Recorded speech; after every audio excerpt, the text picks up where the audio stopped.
Hey friends, it's that time of year again. Happy Wellness Wednesday, and we're getting ready to jump into the new year.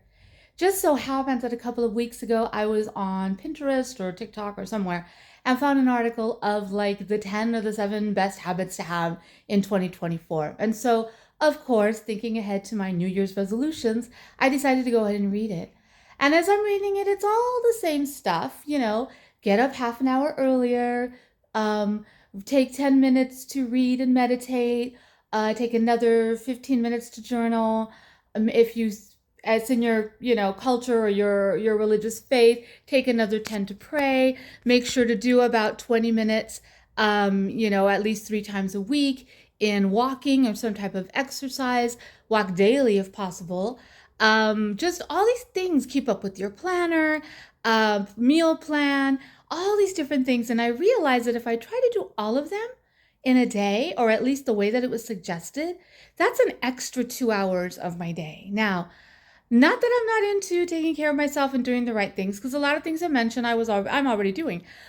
But to do them to the extent that it's said to be perfect at it, or to think that I needed to do all those things in a day or in a week, just really made me feel anxious. Like, how is this even physically possible with everything else that I'm doing?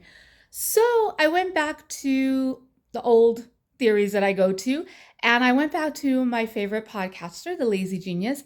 And the first question that she asks always is, what matters most? What matters most to you right now in this season that you're living? And I realized I need to fix the way that I plan my New Year's resolutions. And maybe they won't be New Year's resolutions. Maybe I'm going to do quarterly resolutions this year and just set a couple of smaller goals and then track myself through April and then revisit it in April. And if they've become habits, then I can add one more thing. If they haven't, or if they really haven't worked for me, then I can change it. Instead of trying to commit to a year, getting to March and realize I forgot about them and what's the use of starting again now? I feel like a failure. So I decided I'm going to do that. And as I started listing the things that matter most, so I could pick maybe one or two, I realized that they all really fall in the same category. So let me tell you what I started listing. One, a better meal planning system, because I tend to just eat whatever I find, whenever I find it. Whenever I don't find anything, it's so easy with my McDonald's app to just drive through and grab something because there's usually something free or at a good deal price every day. And then the Starbucks visits every morning instead of eating breakfast and things like that. Eating a lot of cookies and pastries in the morning rather than starting with protein. So it's really looking at my diet has become a big thing for me. That's number one. What am I eating? Not diet in the terms of weight loss diet. I mean, I'm hoping that will come. More in what is my diet? What am I eating and is it good for me? And is it giving me the energy I need for the day? So that's one. Two is I always feel like a mess in the morning. I'm late no matter what time I wake up. I could wake up earlier, half an hour earlier, realize I have a half hour, and then next thing I know, I start working on something or I start reading and I can't put the book down or whatever. And then boom, I'm late for work again. And I'm rushing to figure out what to wear, how to pack my lunch.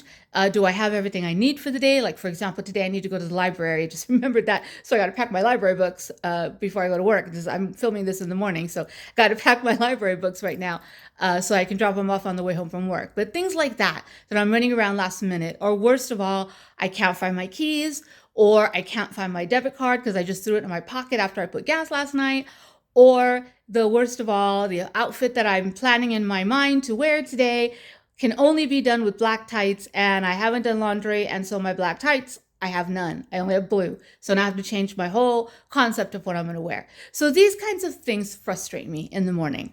So what matters most is I want a calm morning. I want a morning where I can wake up, I can do the things I want to do and that I need to do and still get out of the house on time. And probably the last one is my living space. I tend to have a very cluttered living space because I have a lot of things. I have, puzzles and books and things that I like to do in my leisure time, but they just kind of end up piling up with the mail and the work that I brought home that I wanted to work on, the book I wanted to read for that retreat I'm planning or whatever. And so there's like stuff everywhere. And it just drives me crazy when I do have time to sit and do something. I can't find it, or I don't know which book it is, or I get distracted moving things aside so I have workspace, and then, oh, look at this book, I should start reading this book, and then I get lost in time. So I realize all those things kind of add up to something, and that is I need to reestablish my morning routine and my evening routine. I just really need to, in the evening especially, take 15 minutes to make sure my book bag is packed, I know what I'm taking for lunch, and I know what I'm going to wear tomorrow. And then that way, at least those decisions are made. And then in the morning, it's a lot smoother. And even just those 3 things each evening will help me get out there.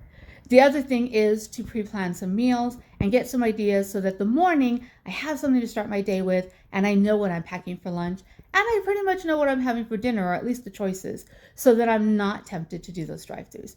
So that's what I'm going to try and focus on for the next 3 months. So you might see a couple more videos on this. What this has to do with self-care, I kind of usually link self-care and time management together, because for me, that's the biggest self-care thing that I need. I need to know that my time is being well used, and I'm finding time for rest. Finding time to do things that'll help me not feel stressed the next day. And I'm finding time to do the things that are going to make me feel good. So I know you've heard that all before, but I like to reinforce it. So that's going to be my New Year's resolution plan. Today is only December 27th or 28th. I don't even know what day I'm on. So I've still got a little time to work on this. And hopefully next week I'll come back with a plan that I can share with you. And if you can, share your plans with me. Put them in the comments, whether you're receiving this via YouTube or via our Flock note. Send me a comment. How do you do with New Year's resolutions, or do you even bother with New Year's resolutions, and how that works out for you? So until next time, take good care of yourself.